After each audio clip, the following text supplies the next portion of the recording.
From the kind of practice stage for younger guys to getting into bowl preparation? Well, it's kind of back to the normal grind, normal routine, getting ready to work. We've had a lot of good work with some of the younger guys and get a whole lot of reps this year.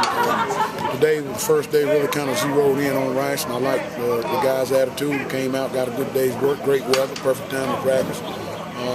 And we got some good work there. What do you think of the guys who've got most of the work the last 4 days?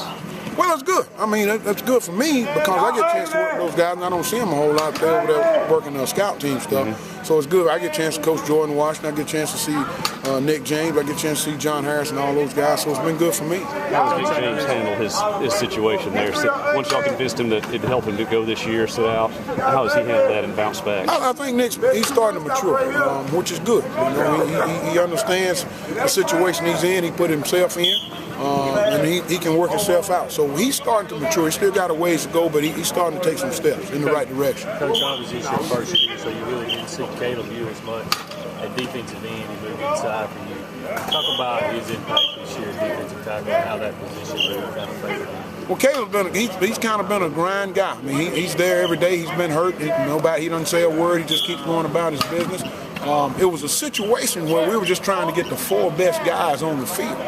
And he's one of them. So I think with his size, his strength, he's a pretty good technician. It was a smooth transition for him. It was rough first part of spring, but I think I told you guys, in the spring you could tell a big difference, and he's getting more comfortable. And he's been a valuable asset. He's played some in the infield. So he's been able to handle that, and he's been kind of a rock-solid guy inside. Chris said he was still going to petition you to play some defensive end. Yeah, there's no question. That's a never-ending saga. So I'm going to try to stick him out there some, just keep him happy. But he brings a different dimension out there. I mean, he's a hard matchup for some tackles in terms of some speed and power. And we try to mix him up and try to create a mismatch with him out there at times. How do you help him kind of realize a young guy like that, highly talented, how do you help him realize that, hey, you might not like this right now, but it's for the best. It's the best for the team and for yourself. How do you help him realize? You answered the question. It's best for the team, best for himself. I mean, it's all about trust. And Chris is a young man. He wants to play. He has the right attitude. He says, Coach, wherever I can help the team. And that's the attitude he's had, and that's the way he's approached it. So, and that's what he's a team player. For a guy that was as highly recruited as he was, he came in, had the right attitude. He's starting to mature a little bit in terms of understanding the speed and what he has to do to get himself better. And he's an unselfish guy. Having been around him for a year now, what's his ceiling? Oh, shoot. If I knew that. I mean, he doesn't have one. He can be as good as he wants to be. He can be as good as he wants to be. He's big, he's strong, he's athletic, he's powerful, he's fast. I mean, he's a freak. He can be as good as he wants to be. He still thinks he knows a little bit more than I do at times, but he's coming around on that. But he's a coachable guy. I think today he had one of his better practices. As a matter of fact, I asked him after. He said, Coach, I'm just trying to work and get better. So, you know, his mental approach has been good. He's still young. Sometimes he gets tired and he lets that get to him, but I like the way and the direction he's going.